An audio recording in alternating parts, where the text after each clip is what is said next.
You ever do something so routine that it lulls you into a false sense of security? For me, that's what hiking was. Nothing beats a quiet walk in the woods, especially in winter. The solitude, the crunch of snow underfoot. It's peaceful, or at least it was. I took the day off from work, deciding to head out for a hike near Bladenboro, North Carolina. Bladenboro's got a reputation for eerie stories, most of them centered around the beast of Bladenboro, some kind of wild animal or cryptid. I didn't put much stock in those tales though. I'd heard plenty of wild stories back in Los Angeles too, none of it ever added up to much. That morning, I parked my car at the trailhead, shouldered my pack and set off. The snow was fresh, glittering in the sunlight. The woods stretched out before me, tall pines standing like sentinels, their branches heavy with snow. The air was cold enough to bite, but it was the kind of chill I didn't mind. I was a few hours in when I noticed the first thing that seemed off. The forest was too quiet. Normally, you would hear birds or the rustling of small animals, but today, nothing. Just the sound of my boots in the snow and the occasional crack of a tree branch in the distance. About a mile later, I spotted something strange. At first I thought it was a fallen log leaning against a tree, but as I got closer, I realized it was too symmetrical for that. It was a structure, roughly 6 feet tall, made of snapped branches and piled snow, like some kind of crude shelter. I'd seen things like this in survival shows, but the craftsmanship, or lack of it, made my stomach churn. Who would build something like this out here, in the middle of nowhere? I kept moving, trying not to let my mind wander too far, but not long after, I got that feeling. You know, the sense that you're being watched. I stopped dead in my tracks, listening. My breath fogged in the air, and for a moment, all I could hear was my own heartbeat. Then I saw it. About 50 yards ahead, something massive crouched behind a tree. Its silhouette was unmistakable. Broad shoulders, a hunched form that seemed too large to be human. I froze, instinctively reaching for the hunting knife strapped to my belt. My brain scrambled for an explanation. A bear? A trick of the light? But no, bears don't sit like that, and they definitely don't stare. The thing didn't move, it just watched me. Even from that distance, I could feel its eyes on me, sharp and deliberate. I stood there for what felt like hours, my knife useless in my hand. Finally, I forced myself to back away, one slow step at a time. When I rounded a bend in the trail and lost sight of it, I ran. I knew I should have turned back for the car right then and there, but something about the encounter felt unfinished, like the thing wasn't done with me, and I was right. About an hour later, the trail looped around a frozen creek. I was almost to the other side when the silence shattered. A deafening slam echoed through the forest, like a tree being ripped from the ground and hurled. I spun around, my heart in my throat. The creature was back, and it was pissed. It burst from the tree line, moving faster than anything that size should have been able to. Snow flew in its wake as it charged, its massive arms swinging. I barely had time to throw myself behind a boulder before it hit. The impact shook the ground, sending a spray of snow and dirt into the air. "Holy shit!" I shouted, scrambling to my feet. I wasn't about to stick around for another round. My pack was back on the trail, and my car was at least another mile away. I ran for both like my life depended on it, because it did. The creature roared behind me, a guttural sound that made every hair on my body stand on end. I didn't dare look back. I could hear it, through branches snapping, snow crunching under its weight. It was toying with me, closing the distance just enough to let me know it could catch me if it wanted to. By some miracle, I reached my pack and grabbed the flare gun I always carried for emergencies. My hands were shaking so bad I almost dropped it, but I managed to fire a shot into the air. The bright red flare arced upward, hissing as it burned. The creature stopped, its head snapping toward the light. For a moment we just stared at each other. Then, with a low growl, it retreated into the shadows. I didn't waste time celebrating. I booked it back to the car, not stopping until I was locked inside, with the engine running. As I drove away, I caught one last glimpse of it in the rearview mirror, standing in the middle of the trail, watching me leave. I don't know what I saw that day. Maybe it was a Bigfoot, like the stories say, or maybe it was something worse, something we don't have a name for. All I know is I'm never going hiking alone again. Hello everyone and welcome to the channel. Today it's Bigfoot stories. I hope you enjoy them as much as I do. Thank you for tuning in and enjoy the rest of the stories. You ever have a moment where you just know something's not right? I'm not talking about a gut feeling or an uneasy vibe. I mean something primal, something that tells you you've stepped into a place you don't belong. That's what happened to us on a road trip to Maine last fall. It was me, Kurt McAllister, and my friends Jake and Tony. We'd all grown up together back in Mississippi, where life was simple and slow.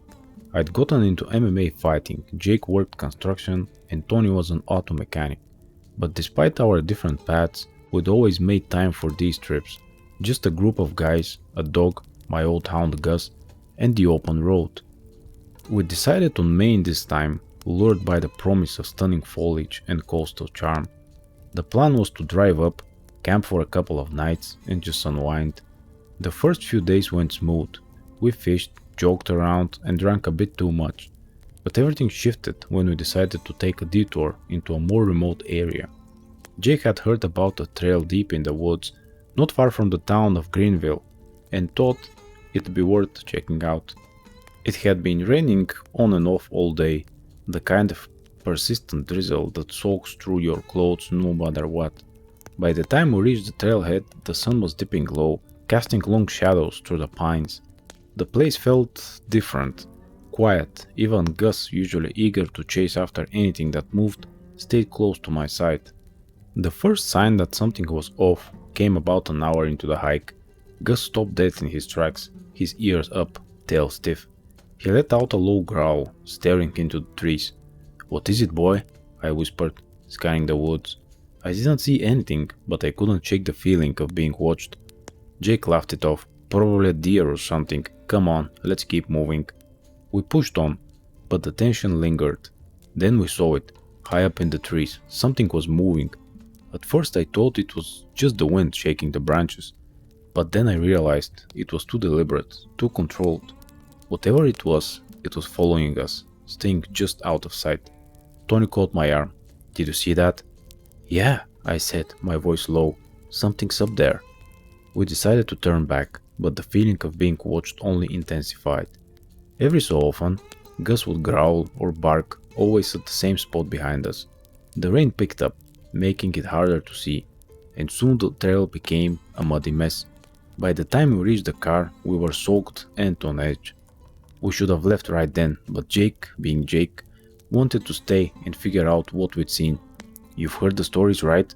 he said as we huddled in the car. "Bigfoot sightings, Maine's got a ton of them. I read about it in a magazine once." I rolled my eyes. "You don't really believe that, do you?" He shrugged. "I'm just saying, people have seen stuff out here." Against my better judgment, we decided to stay the night. We found a clearing a little ways off the trail, set up a trap for shelter, and started a small fire. Gus curled up at my feet, his nose twitching every so often as if he were catching a scent. Around midnight, the rain stopped, leaving the woods eerily still. That's when we heard it, a low guttural sound that seemed to vibrate the air. Gus shot to his feet, barking furiously. "What the hell was that?" Tony whispered, clutching a flashlight. Before I could answer, something huge crashed through the trees. The firelight caught a glimpse of it, tall, muscular, covered in dark, matted hair. It moved on two legs, but there was nothing human about it. "Run!" I shouted, grabbing Gus's leash and bolting into the woods. Jake and Tony were right behind me, their flashlights bouncing wildly. The creature didn't chase us at first, it stayed back, letting out those horrible guttural sounds that seemed to echo from every direction. We stumbled through the forest, trying to put as much distance as we could between us and that thing. But then it came again, a thunderous crash followed by a blood-curdling roar. This time it was close, too close. I turned just in time to see it grab Jake, one massive arm wrapped around his torso, lifting him off the ground like he weighed nothing. "Help!" he screamed, kicking and flailing. Tony and I froze, too terrified to move. But then Gus lunged forward, barking and snapping at the creature's legs. It hesitated, momentarily distracted, and that was all the opening we needed.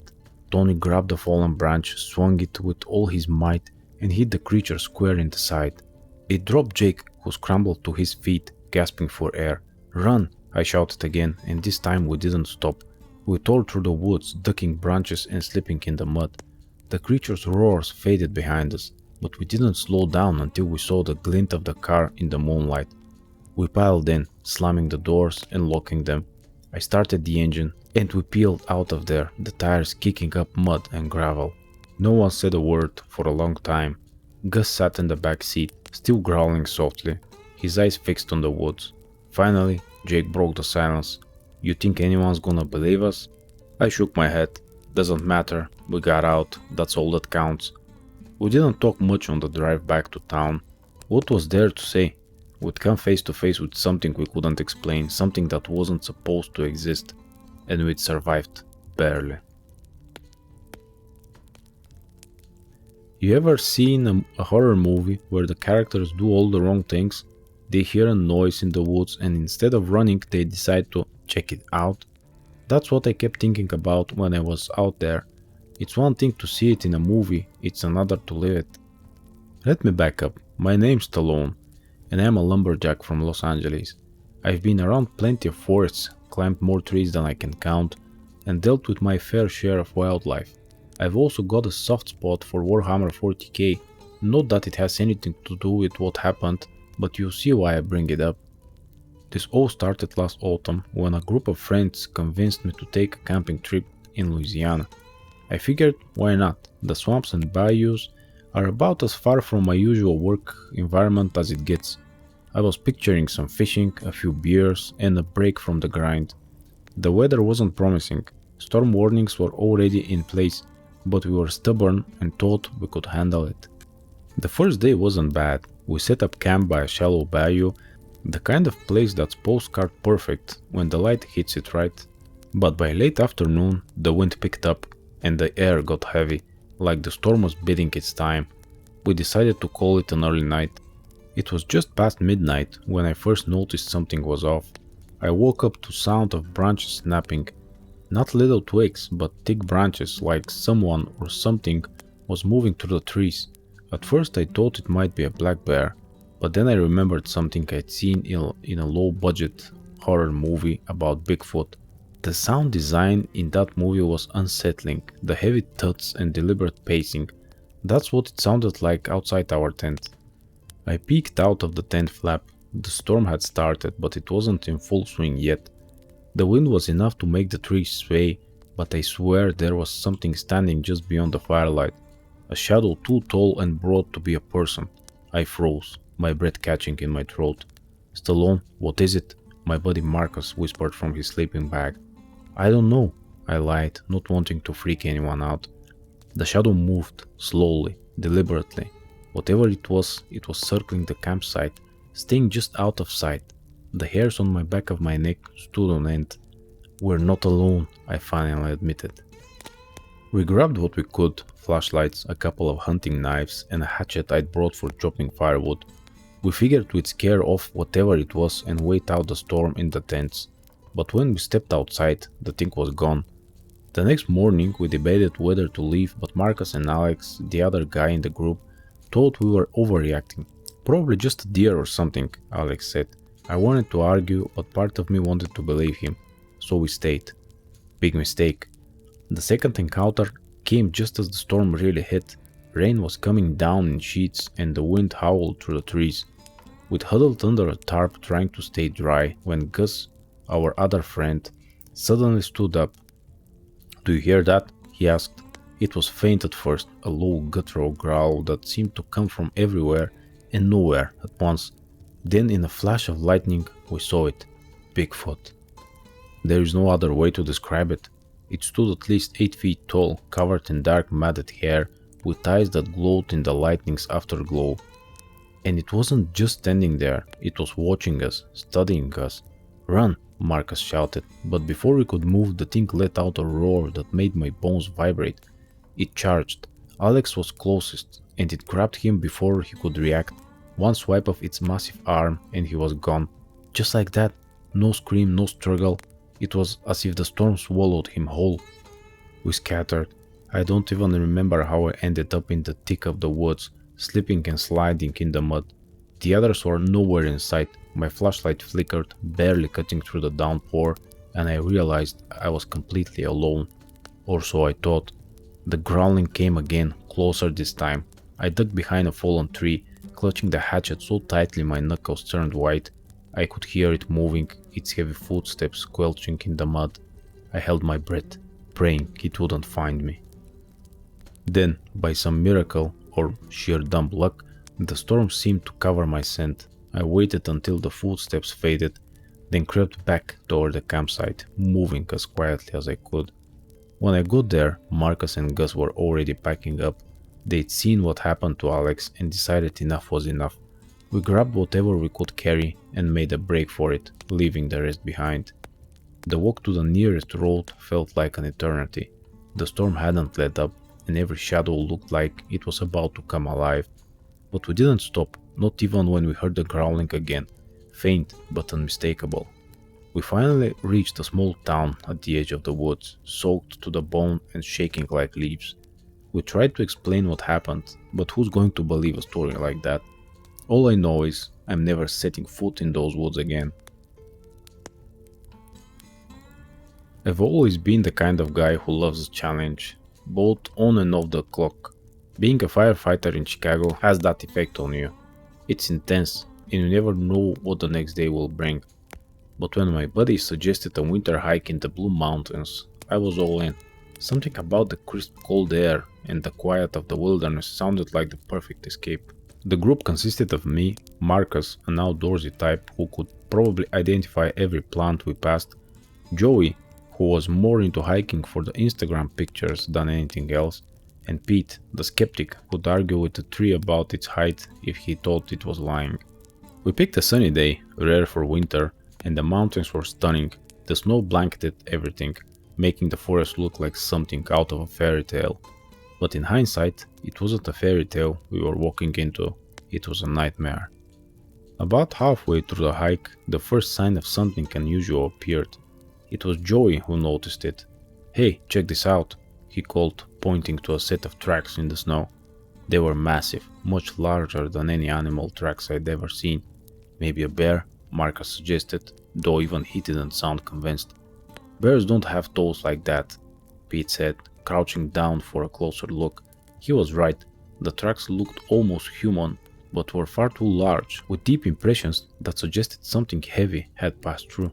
We joked about Bigfoot at first, Pete of course scoffing at the idea. But I'd watched a few YouTube videos about Bigfoot sightings, more out of curiosity than belief, and those tracks matched what I'd seen in those videos. Still, I didn't say anything, no sense in freaking everyone out. We pressed on, but the tracks seemed to follow our route, cutting across the trail here and there. Every so often we'd stop, look at each other, and listen. The forest had fallen unnervingly silent. No birds, no wind through the trees, just our boots crunching through the snow. It wasn't until we reached a clearing that we had our first encounter. Marcus spotted it first, his voice dropping to a shaky whisper. "Guys, behind that tree." We all turned to look, and there it was. At first it seemed like just another tree trunk, dark and broad, but then it shifted slightly, and I realized it wasn't a tree at all. A figure was crouched behind it, peeking out at us.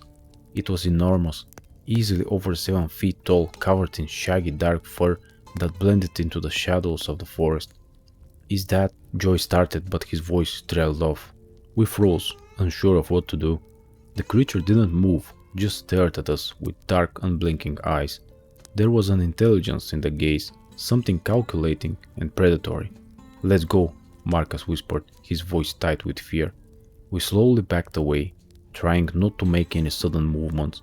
The creature didn't follow, but I could feel its eyes on us until we were out of sight. The rest of the hike was tense. None of us spoke much, and every sound made us jump. We debated turning back, but the thought of passing that thing again wasn't appealing. So we pushed forward, hoping to circle back to the car a different way. That's when things got worse. The sun was starting to dip lower, casting long shadows across the snow. Pete, who was bringing up the rear, suddenly stopped. "It's following us," he said, his voice low but urgent. We turned and saw the creature again, this time farther back but unmistakably circling us. It would disappear into the trees, then reappear from another angle, always staying just out of reach. "It's hurting us," Marcus said grimly. Joey pulled out a hunting knife, the only weapon any of us had brought, while Pete grabbed a heavy branch. I tightened my grip on the walking stick I'd been using, though I doubted it would do much good. As the light faded, the creature's movements grew bolder. It let out a low, guttural sound, half growl, half roar, that sent shivers down my spine. We had no chance but to spend the night in the forest. We found a spot with good visibility on all sides and built a fire, hoping it would keep the creature at bay. The night was long and harrowing. Every time the fire crackled, I thought it was the creature moving closer. It circled us all night, its growls echoing through the trees. None of us slept. By dawn the firewood was nearly gone, and the creature's patience seemed to be wearing thin. It moved closer, just out of reach of the firelight, its massive form looming in the early morning shadows. "Run," Marcus whispered. We didn't need to be told twice. We grabbed our gear and bolted, heading toward the direction we thought the car was in. The creature gave chase, crashing through the trees with terrifying speed. We reached the car just as it broke through the tree line. Marcus fumbled with the keys, his hands shaking, while Pete and I stood guard, weapons ready. The creature stopped at the edge of the clearing, its dark eyes locked on us. It let out one last deafening roar before retreating back into the forest. We didn't stop driving until we were miles away. Even then, none of us spoke for a long time. I don't know what we saw out there. Maybe it was Bigfoot, maybe something else entirely. All I know is I'm never setting foot in those mountains again. I hope you like the stories, everyone. I enjoy recording them and telling them to you. If you like them, give me a thumbs up and drop me a comment so I know what to do better or what to change. And now, thank you for listening and have a good night.